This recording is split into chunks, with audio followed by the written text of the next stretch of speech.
ज्ञान निकेतन education care के तरफ से विषय हिंदी वर्ग अष्टम के लिए लेकर आया पाठ 2 लाख की चूड़ियाँ।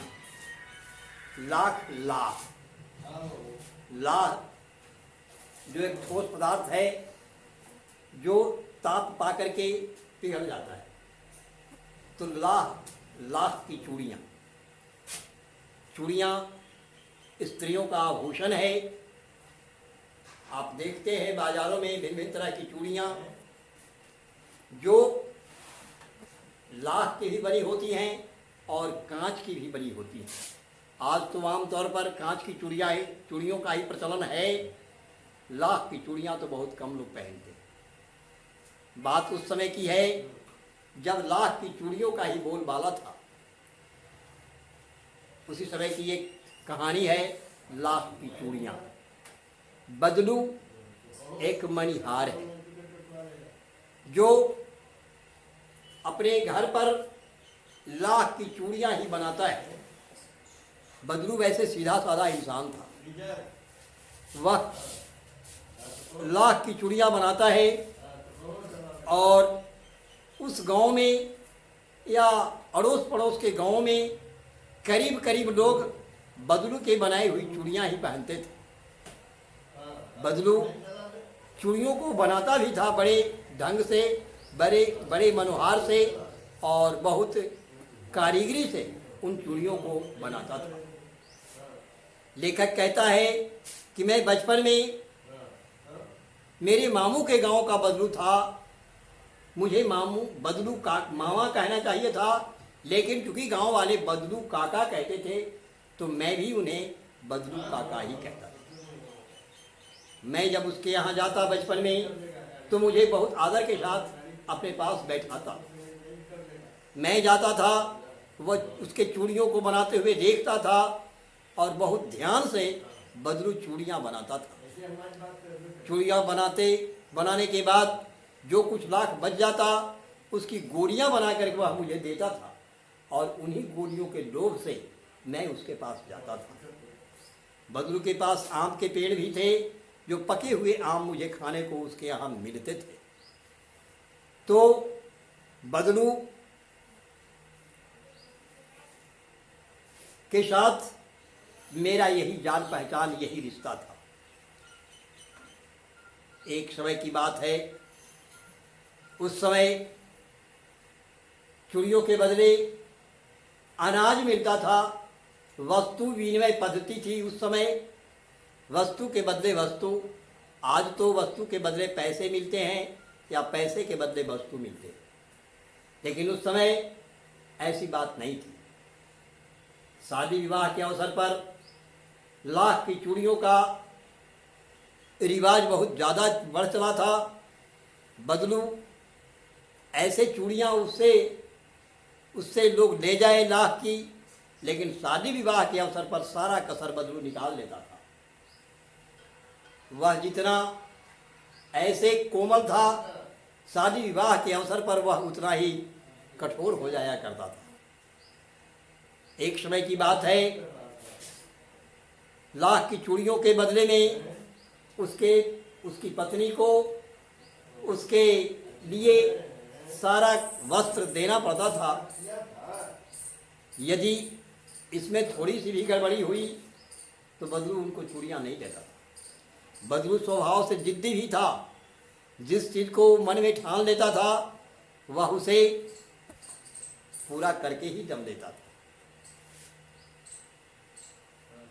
यह क्रम बहुत समय से चलता आ रहा था। कहते हैं लेखक के पिता की बदली हो गई दूसरे शहर में, इसलिए पिता के साथ इसे दूसरे शहर में जाना पड़ा। बहुत समय बीत गए। यहाँ लाख की चूड़ियों के बजाय कांच की चूड़ियों का प्रचलन बढ़ गया। मशीनरी युग हुआ और बदलू का रोजगार बंद सा हो गया। धीरे धीरे बदलू की आयु भी ढलने लगी, इसका शरीर भी थकने लगा। बहुत समय के बाद लेखक पुनः अपने मामा के घर आया।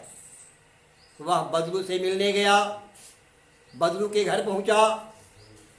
प्रारंभ में तो बदलू से पहचान नहीं पा रहा था, लेकिन जब लेखक ने अपना परिचय दिया तो बदलू उसे पहचान गया। कहा, आओ लल्ला आओ, बहुत दिन के बाद आए हो।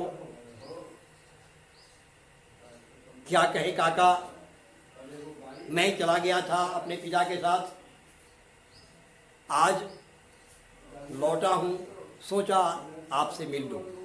बहुत अच्छा किया लल्ला, बैठो। अपनी बेटी को कहा कुछ आम लाने के लिए। आम इसकी बेटी लाई, रज्जो बेटी है बदलू की, रज्जो आम लाई।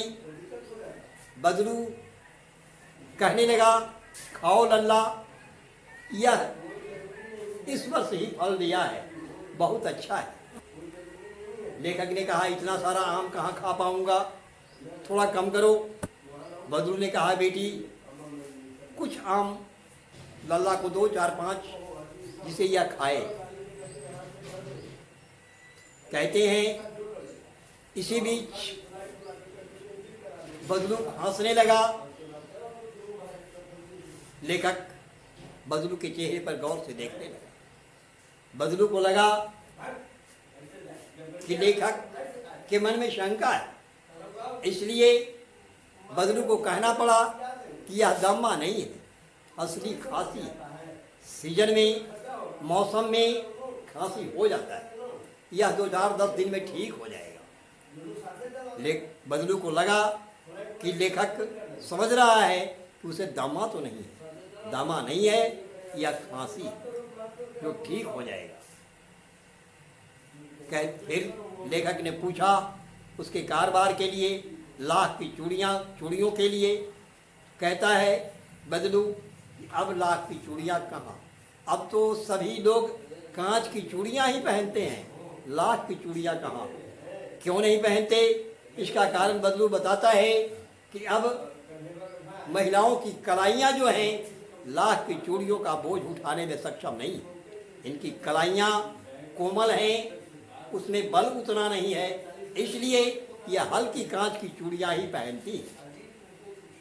लेकिन उन कांच की चूड़ियों में उतनी मजबूती नहीं जितनी लाख की चूड़ियों में है।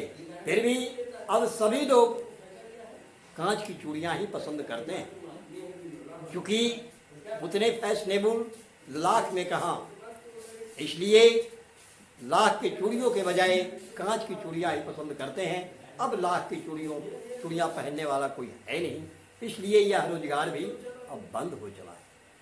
तो यही कहानी बदलू की है, जो लेखक ने अपने कल्पना के माध्यम से, अपने कलम के माध्यम से हमारे और आपके बीच में रखा है। धन्यवाद।